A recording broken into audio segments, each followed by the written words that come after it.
పరిశుద్ధ గ్రంథం ఛానల్ వీక్షిస్తున్న ప్రతి ఒక్కరిని దేవుని పేరిట వందనాలు తెలియజేసుకుంటున్నాం.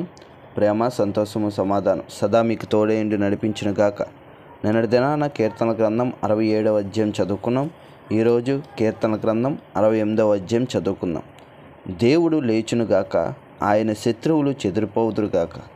ఆయనను ద్వేషించువారు ఆయన సన్నిధి నుండి పారిపోవుదురుగాక. పొగ చెదరగొట్టబడినట్లు నీవు వారిని చెదరగొట్టుము. అగ్నికి మైనము కరుగునట్లు భక్తిహీనులు దేవుని సన్నిధికి కరిగి నశించుదురుగాక. నీతిమంతులు సంతోషించుదురుగాక. వారు దేవుని సన్నిధిని ఉల్లాసించుదురుగాక. వారు మహదానందము పొందుదురుగాక. దేవుని గూర్చి పాడుడి, ఆయన నామమును బట్టి స్తోత్రగానము చేయుడి. వాహనమెక్కి అరణ్యములలో ప్రయాణము చేయు దేవుని కొరకు ఒక రాజమార్గము చేయుడి. యెహోవా అను ఆయన నామమును బట్టి ఆయన సన్నిధిని ప్రహర్షించుడి. తన పరిశుద్ధాలయమందుండు దేవుడు తండ్రి లేని వారికి తండ్రియు విధవరాండ్రకు న్యాయకర్తయునై ఉన్నాడు. దేవుడు ఏకాంగులను సంసారులుగా చేయువాడు. ఆయన బాధింపబడి వారిని విడిపించి వారిని వర్ధిల్ల చేయువాడు. విశ్వాసఘాతకులు నిర్జల దేశమందు నివసించుదురు. దేవా, నీవు నీ ప్రజల ముందర బయలుదేరినప్పుడు అరణ్యములలో నీవు ప్రయాణము చేసినప్పుడు భూమి వణికెను, దేవుని సన్నిధిని అంతరిక్షము దిగజారెను. ఇశ్రాయేలు దేవుడగు దేవుని సన్నిధిని ఆవలి సినాయి కంపించెను. దేవా, నీ స్వాస్థ్యం మీద నీవు వర్షము సమృద్ధిగా కురిపించితివి. అది అలిసి ఉండగా నీవు దానిని బలపరిచితివి. నీ సమూహము దానిలో నివసించును. దేవా, నీ అనుగ్రహము చేత దీనులకు సదుపాయము కలగజేసితివి. ప్రభువు మాట సెలవిచ్చుచున్నాడు.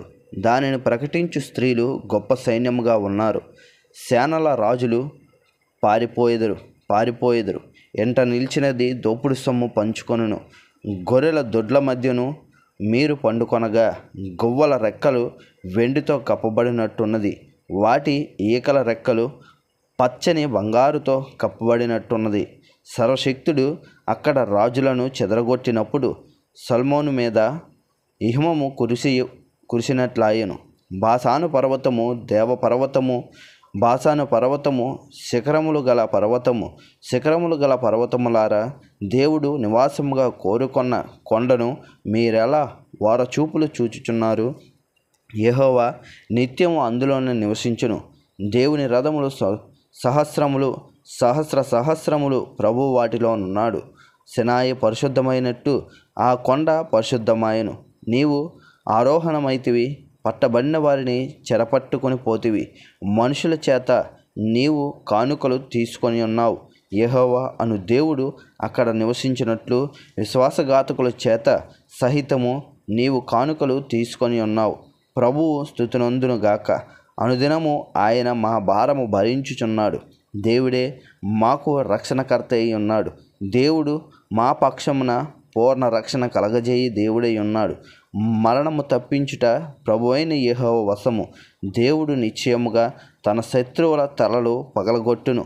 మానక దోషములు చెయ్యువారి వెంట్రుకలు గల నడినెత్తిని ఆయన పగలగొట్టును. ప్రభు సెలవిచ్చినదేమనగా, నేను బాసానులో నుండి వారిని రప్పించెదను, ఆగద సముద్రములలో నుండి వారిని రప్పించెదను. వారి రక్తంలో నీవు నీ పాదము ముంచుదువు. నీ శత్రువులు నీ కుక్కల నాలుకలకు భాగమవుదురు. దేవా, నీ గమనమును పరిశుద్ధ స్థలమునకు పోవు. నా రాజమార్గము దేవుని గమనములు వారు చూచి ఉన్నారు. చుట్టూను కన్యకులు తంబురులు వాయించుచుండగా కీర్తనలో పాడువారు ముందర నడిచిరి. తంతి వాయిద్యములు వాయించువారు వెనకను వచ్చెదరు. సమాజములలో దేవుని స్తుతించుడి. ఇశ్రాయేలులో నుండి ఉద్భవించిన వారలారా, ప్రభువును స్తుతించుడి. కనిష్ఠుడగు బెన్యమీను అను వారి ఏలిక అచట ఉన్నాడు. యోధా అధిపతులు పరివారమచ్చట ఉన్నది. జెబులూను అధిపతులు, నఫ్తాలి అధిపతులు ఉన్నారు. నీ దేవుడు నీకు బలము కలగ నియమించి ఉన్నాడు. దేవా, నీవు మా కొరకు చేసిన దానిని బలపరచుము. యెరూషలేములోని నీ ఆలయమును బట్టి రాజులు నీ యొద్దకు కానుకలు తెచ్చెదరు.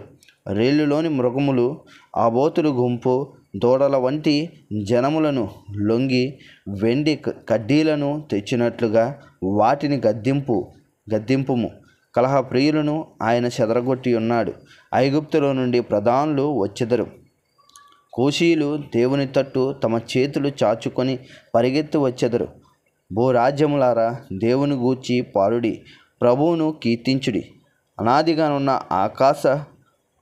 ఆకాశవాహన మిక్కువానిని కీర్తించుడి. ఆయన తన స్వరము వినబడజేయును, అది బలమైన స్వరము. దేవునికి బలాతిశయము నారోపించుడి. మహోన్నతుడైన ఆయన ఇశ్రాయేలు మీద ఏలుచున్నాడు. అంతరిక్షమున ఆయన బలాతిశయమున్నది. తన పరిశుద్ధ స్థలములో దేవుడు భీకరుడు.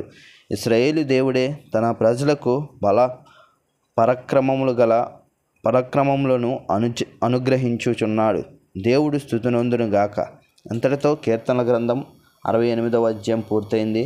రేపటి దినాన్న కీర్తనల గ్రంథం 69వ అధ్యాయం చదువుకుందాం. ప్రేమ, సంతోషము, సమాధానం సదా మీకు తోడేండి నడిపించును గాక. ఆమెన్.